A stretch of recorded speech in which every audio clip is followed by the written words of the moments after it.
Hello hello hello ഇന്നൊരു ബിരിയാണിയാണ്, mutton biryani, Ravuthar style mutton biryani.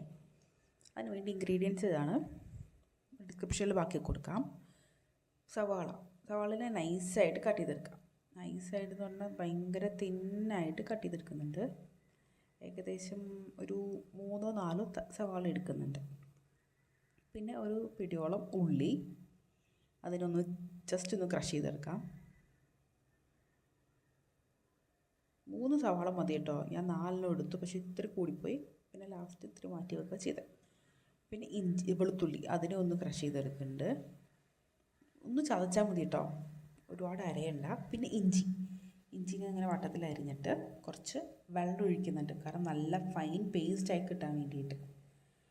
അങ്ങനെ എല്ലാം എടുത്തു വെച്ചിട്ടുണ്ട്. ഇനി വേണ്ടത് ഗരം മസാല, ഫ്രഷ് ആയിട്ട് എടുക്കുന്ന ഗരം മസാല ആയിരിക്കും നല്ലത്. അതിനുവേണ്ടി പട്ട, ഗ്രാമ്പു, ഏലക്ക. പട്ട നമ്മൾ എടുക്കുമ്പോൾ നല്ലൊരു ക്വാളിറ്റി തന്നെ എടുക്കാൻ നോക്കുക കേട്ടോ. നമുക്ക് ലുലുന്നൊക്കെ കിട്ടുന്ന പട്ടയായിരിക്കണം നല്ലത്. ഇതിപ്പോൾ ഗൾഫിൽ നിന്ന് കൊണ്ടുവന്നതാണ് കേട്ടോ. ഈ പട്ടയും ഗ്രാമ്പും ഏലക്കയും നല്ലതായി തന്നെയാണ് ബിരിയാണി ടേസ്റ്റ് കൂടുക. പട്ട ഇത്തിരി കൂടുതൽ വേണം. പിന്നെ ഗ്രാമ്പും ഏലക്കയും ഒരു സെയിം ക്വാണ്ടിറ്റി. ആ ഒരു ഇതിലെല്ലാം സെപ്പറേറ്റ് ചൂടാക്കി എടുത്തിട്ടുണ്ട്. എന്നിട്ട് പൊടിച്ചെടുക്കാം. ചൂടോടുകൂടി തന്നെ പൊടിച്ചെടുക്കണം, അപ്പോൾ നല്ല ഫൈനായിട്ട് കിട്ടും. വേറെ മസാലകളൊന്നും വേണ്ട, ഈ ഒരു 3 മാത്രം മതി. ഒരുപാട് മസാല ഇടണതിൻ്റെ ആ ഒരു കുത്ത് വരും. അപ്പോൾ കുറച്ച് തന്നെ, ശരിക്കും ഈ ബിരിയാണിക്ക് വേണ്ടി വെറും 1 ടേബിൾ സ്പൂൺ മതി. ഒരു 1/2 ടേബിൾ സ്പൂൺ മീറ്റിലും 1/2 ടേബിൾ സ്പൂൺ റൈസിലും. ഓക്കെ, അത്രേ ഉള്ളൂ. പിന്നെ മട്ടനെ നല്ലോണം കഴുകി ക്ലീനാക്കി എടുത്തിട്ടുണ്ട്. അതിലേക്ക് ആവശ്യത്തിനുള്ള സോൾട്ട്, പിന്നെ ഞാൻ പറഞ്ഞില്ലേ ഒരു ടേബിൾ സ്പൂൺ അല്ല, ടീസ്പൂണോളം ഗരം മസാല ഇട്ട് കൊടുക്കുന്നുണ്ട്.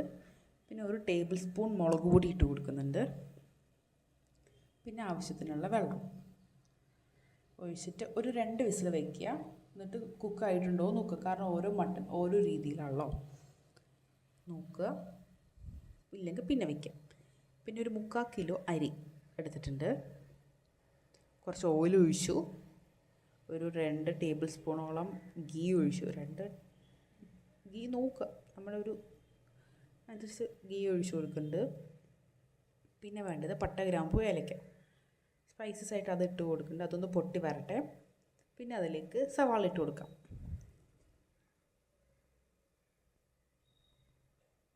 സവാള ഇട്ട് കൊടുക്കുന്നുണ്ട്. ഞാൻ പറഞ്ഞില്ലേ സവാള എടുത്തത് കൂടിപ്പോയി, ഇപ്പോൾ കുറച്ച് മാറ്റി വെക്കുന്നുണ്ട് കേട്ടോ. പിന്നെ ഒരു നുള്ളു പഞ്ചസാര ഇട്ട് കൊടുത്തിട്ടോ, നല്ല ഫ്രൈ ആയി വരാൻ വേണ്ടിയിട്ട്. നല്ലോണം മിക്സാക്കുക.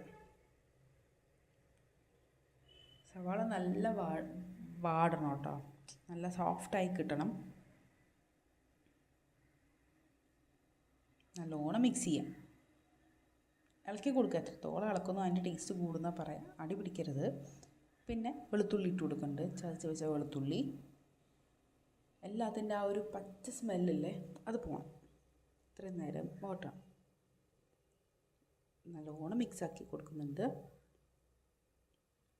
പിന്നെ പച്ചമുളക് ഒരു 6-7 പച്ചമുളക് ഇട്ട് കൊടുക്കുന്നുണ്ട് കേട്ടോ.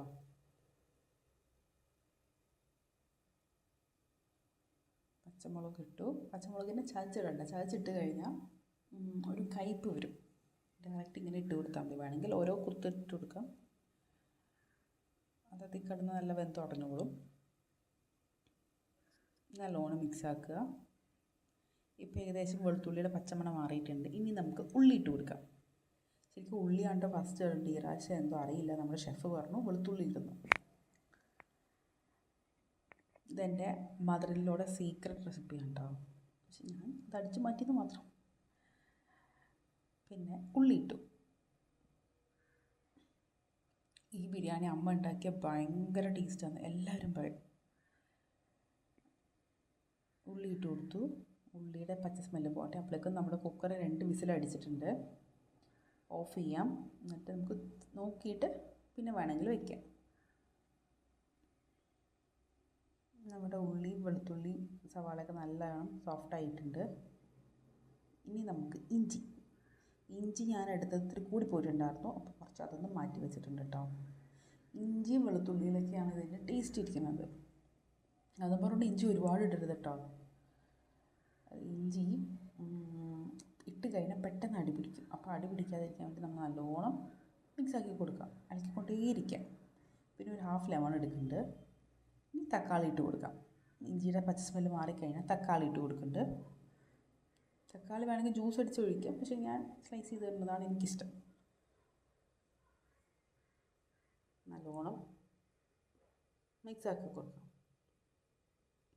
തക്കാളി ഒന്ന് വെന്തുടയട്ടെ, അത്രയും നേരം മിക്സാക്കുക. ഇളക്കാൻ നല്ല ക്ഷമ വേണം. പിന്നെ വേണ്ടത് പുതിന, മല്ലിയില, ഇത് രണ്ടും എടുക്കുന്നുണ്ട്. നല്ലോണം കഴുകുക കേട്ടോ, കാരണം ഇതൊക്കെ മരുന്നടിച്ച് വരണതാണെന്നുള്ളത് പറയാം. നമ്മുടെ മട്ടൻ വെന്തിട്ടുണ്ട്. ഇനി വേണം നമ്മൾ റൈസിനെ വാഷ് ചെയ്ത് സോക്ക് ചെയ്യാൻ വെക്കാം. നേരത്തെ വെച്ച് കഴിഞ്ഞാൽ ഒരു 20 മിനിറ്റ്സ് മാക്സിമം കേട്ടോ. എന്നിട്ട് ഈ മട്ടൻ്റെ സ്റ്റോക്കിന് എടുക്കുന്നുണ്ട്. ഈ സ്റ്റോക്കും പിന്നെ ഇതിലേക്ക് നമ്മൾ തക്കാളിയിലേക്ക് ഒരു സ്പൂൺ ഗരം മസാലയില്ലേ, 1 ടീസ്പൂൺ അതിട്ട് കൊടുക്കുന്നുണ്ട്. അതിൻ്റെ പച്ച സ്മെല്ല് പോയി കഴിഞ്ഞിട്ട് മുളക് പൊടി, സാധാ മുളക് പൊടി 2 ടീസ്പൂൺ ഇട്ട് കൊടുക്കുന്നുണ്ട്. പക്ഷേ എരിവ് കുറവായതുകൊണ്ട് പിന്നെ നമ്മൾ ലാസ്റ്റ് ഇടുന്നുണ്ട് കേട്ടോ. പിന്നെ വേണ്ടത് കളറിന് വേണ്ടി കാശ്മീരി, അതും ഇട്ട് കൊടുക്കുന്നുണ്ട്. നല്ലോണം മിക്സാക്കുക. കാരണം പച്ചമുളക് ഒരു 6 തന്നെ ഇട്ടിട്ടുള്ളൂ, അത് ചെറുതാണല്ലോ. ഇതിന് നല്ല സ്പൈസിയാണ്, നല്ല എരിവും ഒക്കെ ഉള്ള ഇതാണ്. മുളക് പൊടി ഇട്ടു. പച്ച സ്മെല്ല് പോകുന്ന വരെ ഒന്ന് മിക്സ് ചെയ്യാം.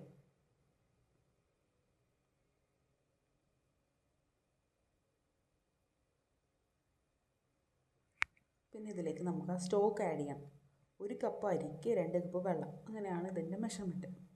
ആ സ്റ്റോക്കിലേക്ക് നമ്മൾ ബാലൻസ് വെള്ളവും കൂടി ഒഴിച്ച് 1 കപ്പായി. നമ്മൾ 1 കപ്പ് അരിയല്ല എടുക്കാൻ, അപ്പോൾ 2 കപ്പ് വെള്ളം ഒഴിക്കുന്നുണ്ട്. 2 പാത്രം വെള്ളം ഒഴിക്കുന്നുണ്ട് ഇതിലേക്ക്. ഇത് ഓൾമോസ്റ്റ് ആയിട്ടുണ്ട് കേട്ടോ, എണ്ണയൊക്കെ തെളിഞ്ഞ് വരുന്നുണ്ട്. ഓയിൽ ഒഴിച്ചില്ലേ, ഓയിൽ ഒഴിക്കുമ്പോഴാണ് റൈസ് ഇത്തിരി സോഫ്റ്റ് ആവുക, നല്ലൊരു മയം ഉണ്ടാവും. ആദ്യം 1 കപ്പ് ഒഴിച്ചു. ഞാൻ 1 കപ്പ് എന്ന് ഉദ്ദേശിക്കുന്നത് ഒരു പാത്രമാണ് കേട്ടോ. രണ്ടാമത്തെ ഒഴിച്ചു. ഈ ടൈമിൽ നമുക്ക് ഉപ്പും എരിവും നോക്കുക. എരിവ് കുറവായതുകൊണ്ട് പിന്നെയും കുറച്ച് എരിവ് ഇട്ടു, മുളക് പൊടി ഇട്ടു, ഉപ്പും ഇട്ടു. ഇനി മിക്സ് ചെയ്യുക, തിളയ്ക്കട്ടെ. ഈ ടൈമിൽ നമുക്ക് മീറ്റ് ഇട്ട് കൊടുക്കാം. ഇത് 1 കിലോ ഇറച്ചിയുണ്ട് കേട്ടോ, 3/4 കിലോ അരി, പിന്നെ ബാക്കിയുള്ള സവാള, വെളുത്തുള്ളി, ഇഞ്ചിയൊക്കെ കൂടി അതും 1 കിലോയോളം എടുത്തിട്ടുണ്ട്. നല്ലോണം മിക്സ് ആക്കുക. ഈ ടൈമിൽ പിന്നെ ഉപ്പ് നോക്കുക. പിന്നെ നമ്മുടെ മല്ലിയില, പുതിനയുടെ ഒരു പകുതി പോർഷൻ ഇട്ട് കൊടുക്കുക. പിന്നെ ഒരു ഹാഫ് ലെമൺ സ്ക്വീസ് ചെയ്ത് വെച്ചില്ല, അത് ഒഴിച്ചു കൊടുത്തിട്ട് അടച്ച് വയ്ക്കാം. ഇനി നല്ല വെട്ടി തിളയ്ക്കട്ടെ. ഈ ടൈമിൽ നമുക്ക് അരിനെ വാരി വയ്ക്കാം. നല്ല തിളച്ച് വരുന്നുണ്ട്. ഉപ്പ് നോക്കാം കേട്ടോ, കാരണം ഇനി ഉപ്പ് നോക്കിയില്ലെങ്കിൽ പിന്നെ ഉപ്പ് നോക്കി ഇട്ടാൽ ശരിയാകില്ല. നമ്മൾ റൈസിന് ഇട്ട് കൊടുത്തു. നല്ലോണം മിക്സ് ആക്കുക. എന്നിട്ട് അടച്ച് വയ്ക്കുക. ഓരോ 5 മിനിറ്റ് കൂടുമ്പോഴും നമ്മൾ തന്നെ തുറന്നിട്ട് ഇളക്കി കൊടുക്കുക. കാരണം എല്ലായിടത്തും ആ ഒരു റൈസ് കുക്കായി വരണ്ടേ. നമ്മൾ പുറത്ത് അടുപ്പിലേക്കാണ് വെക്കണമെങ്കിൽ എല്ലായിടത്തും ഇതാവും. ഇപ്പം നമ്മൾ ഗ്യാസിൽ വയ്ക്കുമ്പോൾ ഇങ്ങനെ ഇളക്കി കൊടുക്കണം. പിന്നെ ഒന്ന് വെള്ളം വറ്റിയതിന് ശേഷം ബാക്കിയുള്ള മല്ലിയില, പുതിന മുകളിൽ ഇട്ട് കൊടുക്കുക. ഈ ടൈമിലാണ് നല്ലൊരു സ്മെല്ല് വരിക. ഇട്ട് കൊടുക്കുക, അടച്ച് വയ്ക്കുക. പിന്നെ ഒന്ന് ഇളക്കി കൊടുക്കുക. ആ വെള്ളം ഒന്ന് വറ്റണം കേട്ടോ, ആ വെള്ളം കാണരുത്, പക്ഷേ റൈസിലെന്നാൽ വാട്ടർ കണ്ടൻറ്റ് ഉണ്ടാവണം. അങ്ങനെ ആ ടൈമിൽ വേണം നമ്മൾ ദമ്മിലിടാൻ. നല്ലോണം മിക്സാക്കി കൊടുക്കുന്നുണ്ട്. എന്നിട്ട് അടിയിൽ ഒരു ദോശക്കല്ല് വെച്ചിട്ട്